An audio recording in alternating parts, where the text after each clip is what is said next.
Bonjour à tout le monde, j'espère que vous allez bien. Ici Savant Céleste et aujourd'hui on se retrouve pour une nouvelle vidéo sur Mercure dans la maison 4. Donc on continue la série de vidéos, j'ai fait une petite pause euh, parce qu'il y a eu les fêtes et également j'apprends de plus en plus de connaissances. Mais me revoilà et on continue à fond, cette fois on s'arrête vraiment pas. Alors Mercure dans la maison 4, qu'est-ce que ça va nous dire? Mercure va nous parler de communication, d'intelligence, de réflexion. C'est vraiment la planète de la rationalité, contrairement à Neptune qui est beaucoup plus dans l'inspiration et la Lune dans l'émotion. Mercure, c'est vraiment la rationalité, c'est vraiment la logique. C'est vraiment le Mercure de la Vierge. C'est vraiment comprendre, euh, assimiler et faire. Avec Mercure de la Vierge, surtout, on va produire. Ok, il y a une forme d'organisation, de logique. Donc Mercure va vraiment nous parler de tout ce qui est logique, de tout ce qui est en rapport avec les études, en rapport avec l'adolescence également. C'est une petite planète très rapide qui adore apprendre beaucoup de choses, mais dès que ça devient, dès que c'est appris, il faut passer à la connaissance suivante. Avec Mercure, on n'est pas du tout dans Neptune, dans l'inspiration, il faut vraiment que ça bouge. D'accord. Donc ça nous parle également de déplacement. La maison 4, à contrario, est une maison beaucoup plus différente, je dirais, puisque c'est la maison du cancer, c'est une maison lunaire, c'est une maison en rapport avec la famille. Ça va nous parler de la famille, ça va nous parler de notre enfance, ça va également nous parler de notre hérédité, de qu'est-ce qu'on a hérité de nos parents, et ça va nous parler en fait également de la fin de vie. Comment va se dérouler notre fin de vie, dans quelles conditions, dans quelles circonstances. Et en analogie, ça va également nous parler du patrimoine immobilier qu'on peut hériter de nos parents. D'accord. Donc, Mercure en maison 4, c'est plutôt une position, c'est une position déjà qui est cardinale, donc qui est très forte.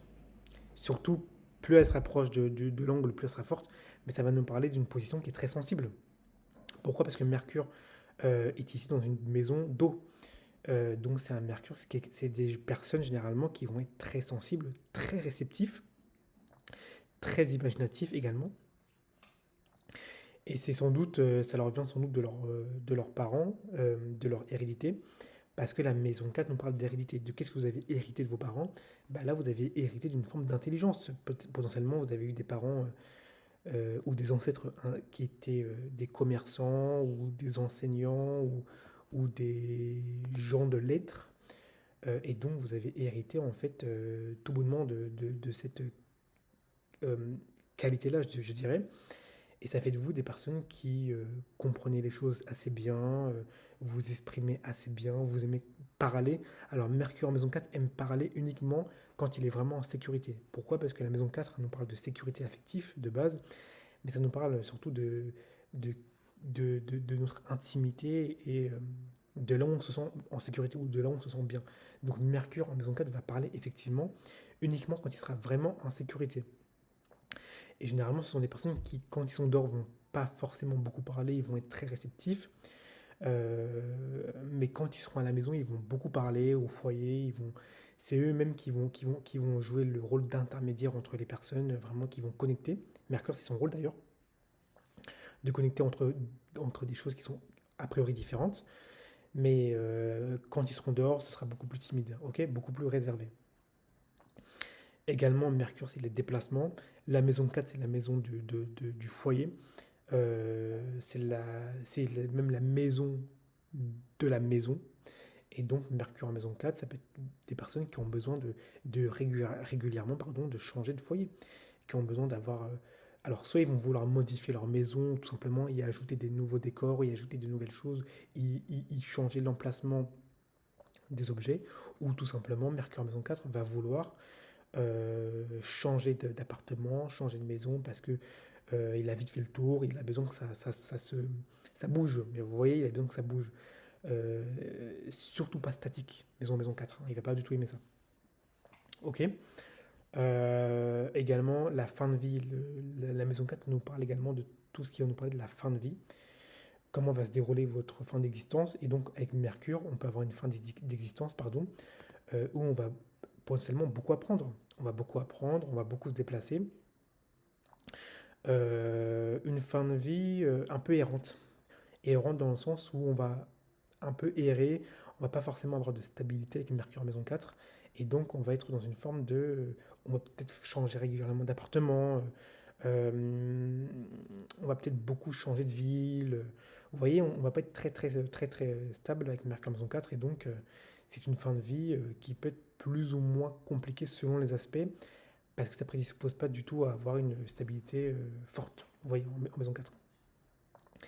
Également en maison 4, on peut également avoir il peut y avoir une personne mercurienne, bon, c'est très souvent un frère ou une sœur, mais c'est généralement un petit frère, euh, qui va être effectivement très important dans le foyer et avec qui on va beaucoup communiquer, qui nous aura beaucoup marqué en fait, qui nous aura beaucoup marqué et dont on aura toujours une très grande place, une tendre place dans le cœur, qui restera enfin même très longtemps dans la mémoire de l'individu qui a ce placement-là.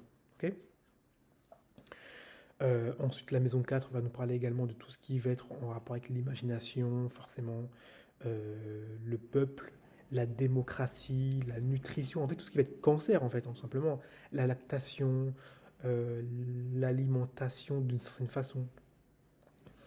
Et donc, Mercure en maison 4 peut nous dire peut nous signifier que c'est quelqu'un qui peut également avoir un commerce. Mercure nous parle de commerce, un commerce en rapport également avec la nutrition.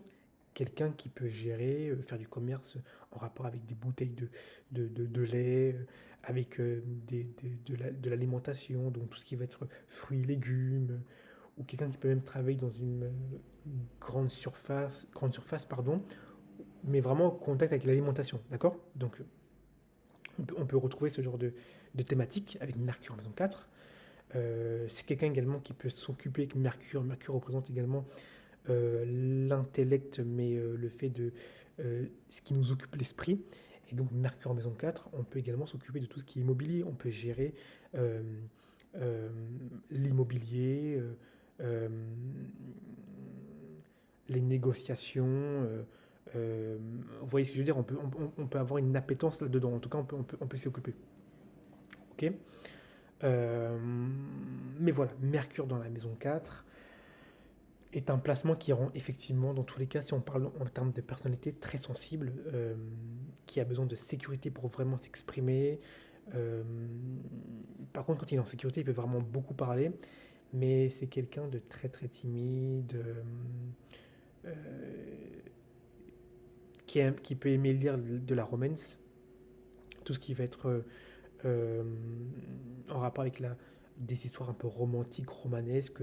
Mercure, effectivement, peut avoir des livres. D'ailleurs, Mercure en maison 4 peut également avoir une bibliothèque chez lui. Beaucoup de livres de toutes sortes. Alors, les livres qu'il va avoir va dépendre du signe. Mais il peut avoir beaucoup de livres. Il va avoir une énorme bibliothèque où il peut vraiment s'instruire. Ça va surtout se voir en fin de vie d'ailleurs, hein. C'est là où vraiment la personne va beaucoup commencer à lire des livres. Mais voilà, Mercure en maison 4, il apprend beaucoup à la maison. Euh, c'est là où il va vraiment beaucoup apprendre, parce que c'est là où forcément il se sent le plus en sécurité. Voilà. Bon, je vais m'arrêter sur ça, il y aura encore tellement de choses à dire. Ça serait vraiment très long, on pourrait parler de l'adolescence. Euh, on pourrait parler des frères et des sœurs, on pourrait parler des études. Euh, mais voilà, on va s'arrêter là pour l'instant. Si vous avez pu apprécier et mieux comprendre ce placement-là, n'hésitez surtout pas à mettre un like et à vous abonner. Et on se retrouve avec d'autres vidéos.